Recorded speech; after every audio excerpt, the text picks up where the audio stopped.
Magandang araw mga kamami, welcome to my daily vlog. So ito yung ating ganap for today's video, kaya samahan niyo ako. Kagagaling ko nga lang ng palengke dito mga kamami, kaya ang ginawa ko ay itinabi ko muna itong aking mga hugasan. Ito pa nga yung pinagkainan namin kaninang umaga at hindi ko pa nga nahuhugasan. Pero dahil magtatanghali na at kailangan na nating magluto, kaya unahin ko munang magsaing. Para pagkatapos ko magsaing ay makapaghugas na rin ako ng mga pinggan, at ayaw ko kasi mga kamami na nagluluto ako na maraming hugasan. So bago ako mag-start ang aking pagluluto, huhugasan ko muna lahat-lahat yan. At ito na nga, dahil medyo matigas nga yung kanin na natira dito sa ating kaldero, ay kinuskus ko na siya ng sandok dyan. Para bago ko siya arisan ng steel wool ay hindi nadidikit dun sa steel wool yung kanin. At tips ko lang mga kamami na kapag ka naghuhugas kayo ng kaldero na yung ginagamit sa pagsasaing ay wag na wag nyo pong sasabunan, kasi pag sinabunan nyo po mapapanis po yung kanin. Observe ko na rin po talaga ito mga kamami, marami ding nag-advise sa akin na ganun daw wag daw sasabunan. Pero yung takip niya mga kamami, sinasabon ko kasi minsan natitilamsikan ng mantika o kung ano man yung niluluto natin, lalo na sa ibabaw. Pero sa part ng ilalim, kahit hindi ko na siya sabunan, okay na rin, arisin ko na lang siya. Itong nakaraan mga kamami ay lagi talaga kaming napapanisan ng kanin, gawa nga ng lagi naming sinasabunan yung kaldero. At sabayan na nga ng ginagamit naming bigas nung nakaraan, lalo na naubusan ng red rice, yung puting kanin, bigas na yung sinasaing namin, kaya mabilis talaga siya mapanis. Pero ngayon nga dahil marami na rin supply ng pulang bigas, hindi na ako nahirapan at hindi na rin kami napapanisan. Sa totoo lang talaga mga kamami, nasasayang talaga yung kanin namin dahil hindi nga ito nauubos. Minsan, isang dahilan din talaga kung bakit napapanisan kami dahil nga sinasabunan namin yung kaldero. At bago nga ako magsaing mga kamami, tinahipan ko muna yung bigas para matanggal naman yung ipa niya. Hindi ko alam kung ipa yung tawag, upa yung tawag sa waray. Yung balat yan ng palay mga kamami na maliliit na hindi natatanggal kapag pinapagiling yung palay.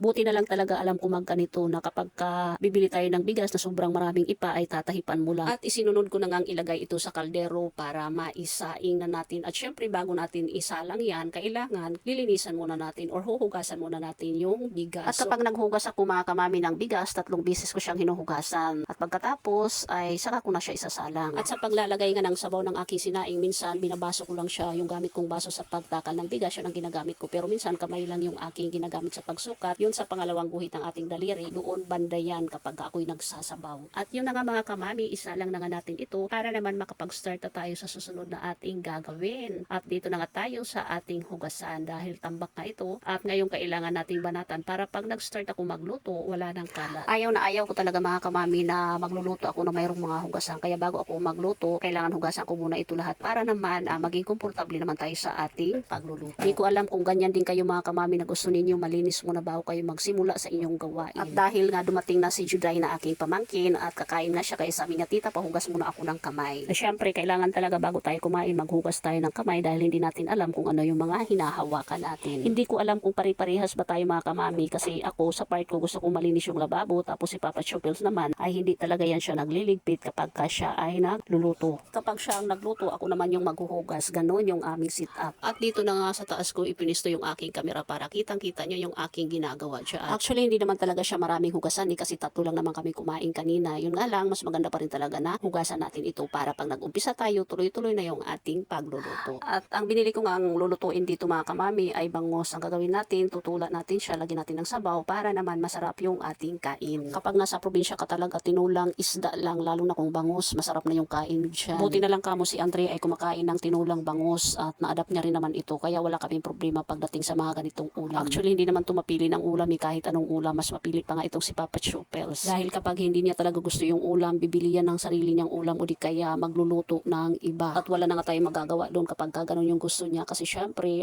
gusto niya kumain na masarap yung kanyang ulam at gusto ng kanyang panlasa. At next ko na nga ginawa dito, hinugasan ko itong isang pirasong bangus. Isa lang siya kasi 3 lang naman kami kakain, itutulad lang natin to. Actually, kahit sabaw lang ng tinula, pwede ng pang-ulam. At hindi nga tayo madalas magluto ng ganito, kaya kapag nagluto tayo, nasusolve talaga yan lahat. At bumili nga rin akong ibang pansahog natin siya, lamas kung tawagin sa waray. Meron tayong pechay na gulay, kamatis at siling haba, sibuyas. Ito yung ating ilalagay sa ating tinula. At sinamahan ko na nga yan ng luya na konti lang para hindi naman malangsa yung ating tinula. At syempre hinugasan ko rin ito at hiwa-hiwain natin para make sure tayo na malinis yung ating mga gagamitin sa pagluluto.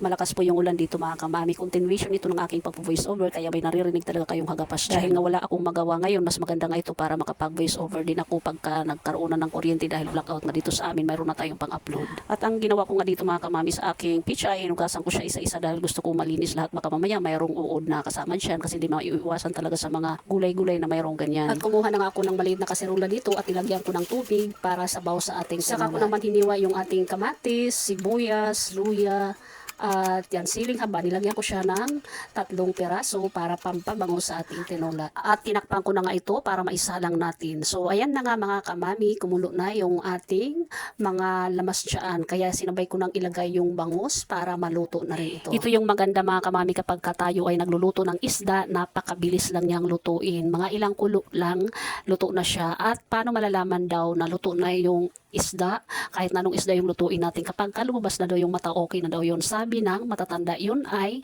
natutunan ko rin sa aking mga magulang at naririnig ko din sa mga nakakatanda sa akin kapag ka nagluluto. At saka ko na nga siya tinakpan para naman kumulo ng maayos at maluto yung ating isda. At pagkatapos nga ng ilang minuto na pagpapakulo sa isda, isinunod ko na nga itong pechay. Ang pagluluto naman mga kamami sa pechay, kapag nakita nyo na naging dark green na yung dahon, luto na yan. Huwag masyadong pakuluan ba kasi pangit din kapag sobrang kulo, nalalamog yung ating isda at yung gulay. Hindi maganda tingnan kapag nasobrahan na siya sa kulo. At dahil luto na nga rin yung pechay, isinunod ko na inilagay yung sinigang sa sampalok.